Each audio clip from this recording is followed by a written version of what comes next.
আৰু জয়ন্ত গোস্বামীৰ লগত আছে কি আমাৰ ভাৰত কি অসম চৰকাৰখন জড়িত আছে বুলি মই স্পষ্ট কৰিব কেনেকৈ জানিছোঁ কিয় আমাৰ যিবিলাক আগতে এটা কাম পাবৰ কাৰণে কমিশ্যন হয় পাৰ্চেণ্টেজ লাগে এইটো বোলে বিধায়কৰ পাৰ্চেণ্টেজ এইটো বোলে জিলাৰ প্ৰেচিডেণ্ট পাৰ্চেণ্টেজ এইটো মণ্ডল প্ৰেচিডেণ্ট পাৰ্চেণ্টেজ আৰু কি হ'ল গতিকে চি এমলৈকে আছে চেণ্ট্ৰেললৈকে আছে আৰু সেইকাৰণে জেমটো জলদি জলদি মৰা বুলি মানুহে কয় গতিকে এইটো জলদি জলদি মৰিছে কাৰণ সুনীল গগৈ শুদ্ধটো কৰিবলৈ যাওঁতে বিচাৰটো কৰিবলৈ যাওঁতে কি হ'ল তেওঁ এটা শেষ কৰিবলৈ গৈছে যদি ৰাজসাক্ষী দিবলৈ যোৱা হাতত বহুত মানুহৰ মাথাটো মুখখন খোল খাই গ'ল গতিকে মানে কি প্ৰতিশ্ৰুতি ওলাই গ'ল গতিকে এইটোৱে মোৰ ধাৰণা কৰিছোঁ মই স্পষ্ট কৰি দিছোঁ আৰু গতিকে এইটো মানে কি হ'ল চৰকাৰ জড়িত আছে বুলি আমি সম্পূৰ্ণ গাঁওবাসী হিচাপে দাবী কৰিছোঁ পাৰ্চেণ্টেজ হয়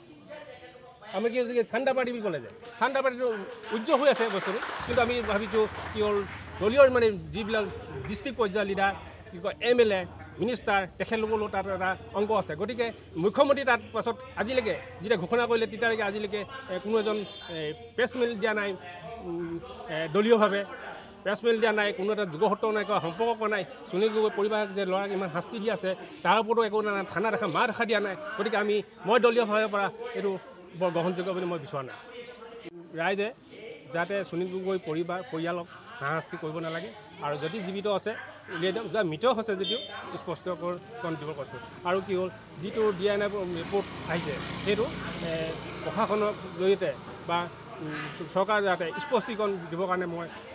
পেপাৰে হওক বা ইলেক্ট্ৰনিক মাধ্যমৰ জৰিয়তে স্পষ্ট মানে প্ৰতিশ্ৰুতি দিবৰ কাৰণে মই অনুৰোধ জনাইছোঁ তাক পঢ়াবলৈ মোৰ সামৰ্থ্য নাই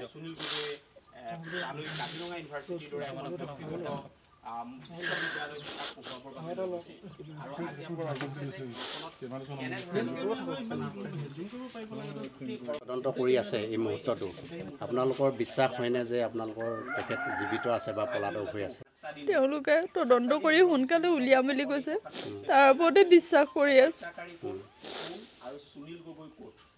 সঁচাকৈ হ'ব পাৰে এতিয়া সঁচাকৈ মই যিহেতু দেখা নাই আৰু মই কিবা নাজানো এতিয়া মই কেনেকৈনো ক'ব পাৰিম যে কোনে কি কৰিলে কোনে মাৰিলে চাগে কি সন্দেহ হৈছে সন্দেহ আনেতো দাদাৰ লগত কাৰো শত্ৰুতা আছে বুলি মই গম নাপাওঁ যিহেতু আমি প্ৰায় 1.5 বছৰ একেলগে আছোঁ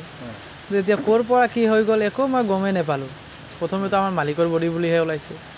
এতিয়াহে DNA ৰিপৰ্ট অহাৰ পিছতহে গম পালোঁ যে এইটো আমাৰ দাদা ভাগৰ বডি হ'লেও এতিয়া কিনো কৰিব কাৰণ মই ইয়াত আছোঁ একেলগে কিন্তু কোনোদিন কাৰো লগত কাজিয়া কেঁচাল বা কিবা এটা কোনো হৈ পোৱা নাই মানে আপোনালোকে লাগিলে যিখন গাঁৱত আছিলে সেই গাঁওখনতো গৈ সুধিব যে আমাৰ লগত কিবা কাজিয়া কিবা বেয়া ব্যৱহাৰ পাইছে যদি তেতিয়া মোক সুধিব পাৰিলে কিন্তু এতিয়া যাবলৈ দিছে কিন্তু যদি কিবা কাৰণত লাগে দৰকাৰ হ'লে মাতিবলৈ কৈছোঁ মই আহি যাম আকৌ লাগিলে মানে এতিয়া ঘৰৰ অৱস্থাটো ভাল নহয় চবে জানে সেইটো কাৰণে মই ঘৰত যাম বুলি কৈছোঁ নাই দিয়া নাই এতিয়া কেনেকৈ হ'ব এতিয়া দিয়াই নাই যদি কেনেকৈ নকৰোঁ মানুহ নহ'লে কেনেকৈ জানাজা হ'ব এতিয়া কি হ'বগৈ জানাজা নহ'বগৈ নহ'ব এতিয়া যদি কিবা এটা যা হাৰ এখন যদিও দিলেহেঁতেন তাও জানাজাৰটো হ'লহেঁতেন এতিয়া সেইখিনিও দিয়া নাই এতিয়া খালী হাতে ঘৰত যাব লাগিব এতিয়া আৰু পুলিচে কি সুধিলে এইকেইদিনত মোক এইকেইদিন একো সোধা নাই দেই সিহঁতৰ লগত মুখামুখি হ'বলৈ দিছে নে মইতো পৰিয়ালৰ লগত মুখামুখি হ'বলৈ দিছে নাই দিয়া ইহঁতে ক'ত থাকে মই নাজানোৱে মইতো এই পুৰণা থানাতে আছোঁ মানে ইয়াত যিহেতু থাকিবলৈ মোৰ ঠাই নাই এতিয়া সেইটো কাৰণে ইহঁতৰ মানুহকেইটাৰ লগতে আছোঁ মই তোমাৰ মনে কি কয় যে ঘটনাটো